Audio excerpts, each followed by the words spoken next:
বিসমিল্লাহির রহমানির রহিম। প্রিয় শিক্ষার্থী বন্ধুরা, তোমরা ইতিমধ্যেই তোমাদের চতুর্থ সপ্তাহের অ্যাসাইনমেন্ট হাতে পেয়েছো। দুর্ভাগ্যবশত আমার অ্যাসাইনমেন্টের উত্তরটা প্রকাশ করতে একটু দেরি হয়েছে, কারণ ঈদুল আজহা উপলক্ষে আমি গ্রামের বাড়িতে আসার কারণে অ্যাসাইনমেন্টের উত্তরটা তৈরি করতে পারিনি। আশা করি এখন সবাই আমার কাছ থেকে উত্তরটা পাবে। আমি প্রথমে তোমাদের প্রশ্নটা দেখিয়ে দেওয়ার চেষ্টা করব।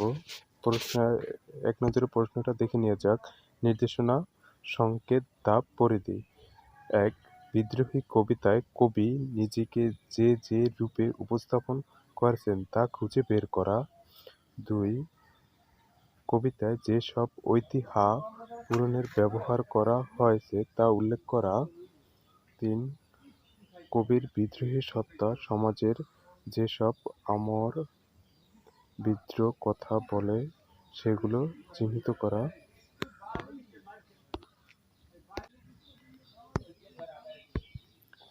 4. বর্তমান সময়ে নানা রকম অসাম্যের প্রেক্ষাপটে বিদ্রোহী কবিতার প্রাসঙ্গিকতা যাচাই। 5. বানান ও ভাষা শৈলীর ব্যাপারে মনোযোগী থাকা। এসব বিষয়ে আলোচনা করতে হবে।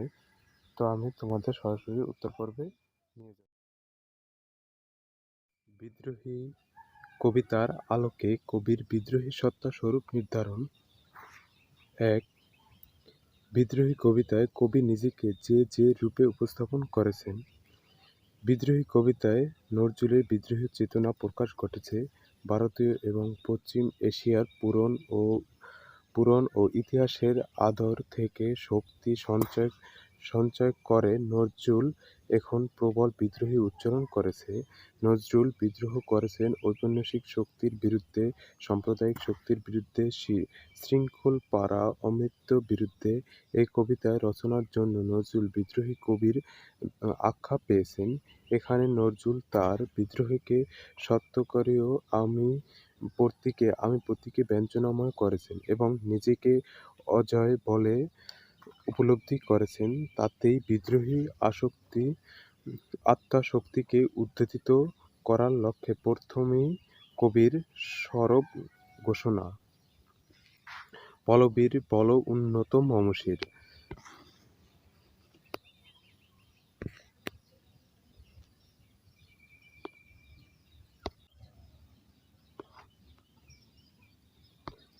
নজরুল এই কবিতায় প্রথম স্থপতি প্রসঙ্গে উত্থাপন করেছেন মহাবিশ্ব, মহাকাশ, চন্দ্র, সূর্য, তারা, ভূলোকে খাদর আসন, বিশ্বযাত্রী, চির বিস্ময়, রাজটিকা,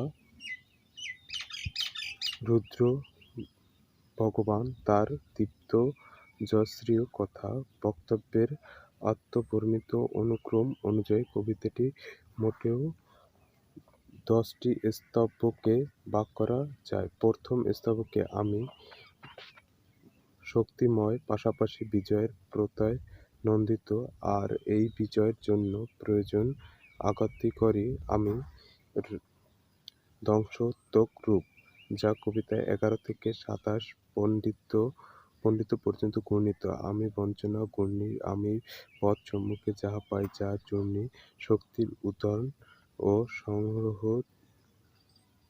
হরজিতে পরে হঠাৎ শুরু হলো মিলনের নৃত্য, পাগল ছন্দ। 28 থেকে 37 পণ্ডিত পর্যন্ত আমি এমন এক মুক্তি জীবনানন্দ যে শত্রুর সাথে গলাগলি করে আবার মৃত্যুর সঙ্গে পাঞ্জা লড়ে। 2. কবিতায় যেসব ঐতিহ্য ও পুরাণের ব্যবহার করা হয়েছে। আশা করি তোমরা এখান থেকে বুঝতে পারবে। তোমরা স্ক্রিনশট দিয়ে নেবে, যাতে তোমরা তাড়াতাড়ি করে এখান থেকে একটু স্ক্রিনশট দিয়ে নেবে, তাহলে তোমরা তাড়াতাড়ি সুন্দর করে লিখতে পারবে। কবিতার যেসব ঐতিহ্য পুরাণের ব্যবহার করা হয়েছে এখানে আমি দেখিয়ে দেব। এই কবিতায় তারপরে বিদ্রোহী কবিতার আলোকে কবির বিদ্রোহী সত্তার স্বরূপ নির্ধারণ।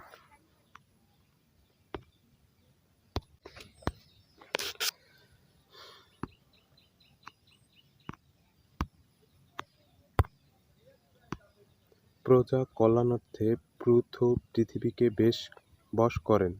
তার রাজত্ব বলা হয় পৃথু। ভীম ৫ পাণ্ডবের একজন। কুন্তীর গর্ভ এবং বায়ুর ঔরসের জন্ম। দুর্যোধন তাকে হত্যার জন্য তার খাবারে বিষ মিশিয়ে অজ্ঞান করে পানিতে ফেলে দেন। পানিতে নাগরাজ বসুকারীর কৃপায় ভীম বেঁচে যান এবং আরও শক্তিশালী হয়ে ফিরে আসেন। কবি ভাসমান মাইনের সাথে ভীম বিশ্বের সম্ভাব্য স্তম্ভত একারণের এনেছে। ধূর শব্দের অর্থ জটবার, এলিকের চিন্তাবার। শিব তার মাথার জটবার ধারণ করে অথবা চিন্তাবার ধারণার ব্যবহার করে। এ সকল বার বহন ও ধারণার কারণে তারই নাম ধূর্জটি।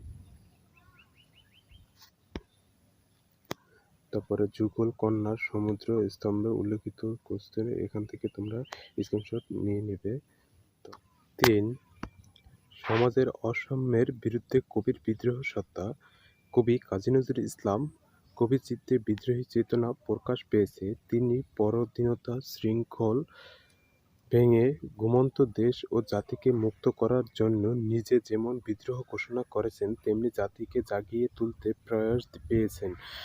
কবি জরাজীর্ণ পুরাতন সমাজ ও রীতিনীতি ভেঙে নতুন দেশ ও জাতি গড়তে তার কাব্য বাঙনের খেলা খেলেছেন। কবি পরাধীনতার বিরুদ্ধে, অন্যায় অবিচারের বিরুদ্ধে বিদ্রোহ ঘোষণা করেছেন। সমকালীন যুগে তার রাজনৈতিক গূঢ়বার্তা সংশয়, দ্বিধা, অনিশ্চয়তা, অক্ষয় সুকান্তর কবিসত্তা গড়ে তুলেছে, যা তার কবিতায় উপনিবেশিক সমাজবিরোধী চেতনা প্রফলিত হয়েছে।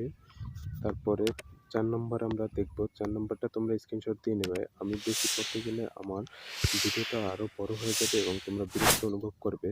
৪ নম্বরে বর্তমান সময়ে নানা রকম অসাম্যের প্রেক্ষাপটে বিদ্রোহী কবিতার প্রাসঙ্গিকতা। আশা করি এটুকু স্ক্রিনশট দিয়ে নেবে।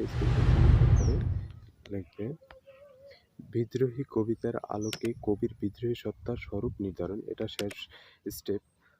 স্মরণীয় এই কবিতার জন্য নজরুল বাংলা সাহিত্যের ইতিহাসে স্থায়ীভাবে বিদ্রোহী আখ্যায় ভূষিত হয়ে গেছেন। প্রশ্ন হলো, এই কবিতায় উল্লেখিত বিদ্রোহী কি কবি নিজেই? উল্লেখ্য যে বিদ্রোহী প্রথম স্তবকে ৪ বার এবং পরবর্তী ৩ স্তবকে ১ বার করে একটি স্তম্ভোধন বাক্য বলে ঘুরে ঘুরে এসেছে। এই কবিতায় শব্দ নির্বাচন ও ব্যবহারের ক্ষেত্রে সচেতনভাবে নির্বাচনী ছিলেন এবং এর কারণগুলো যৌক্তিক ও স্পষ্ট।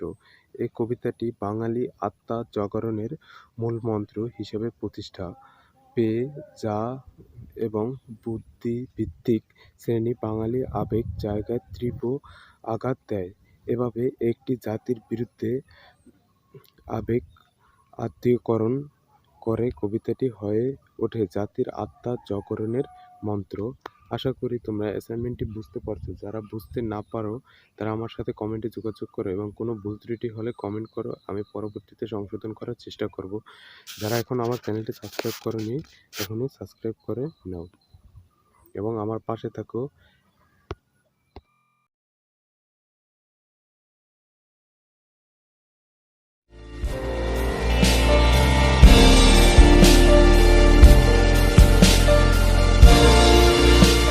ভিডিওটি শেয়ার করে তোমার অন্য বন্ধুদের দেখার সুযোগ করে দাও।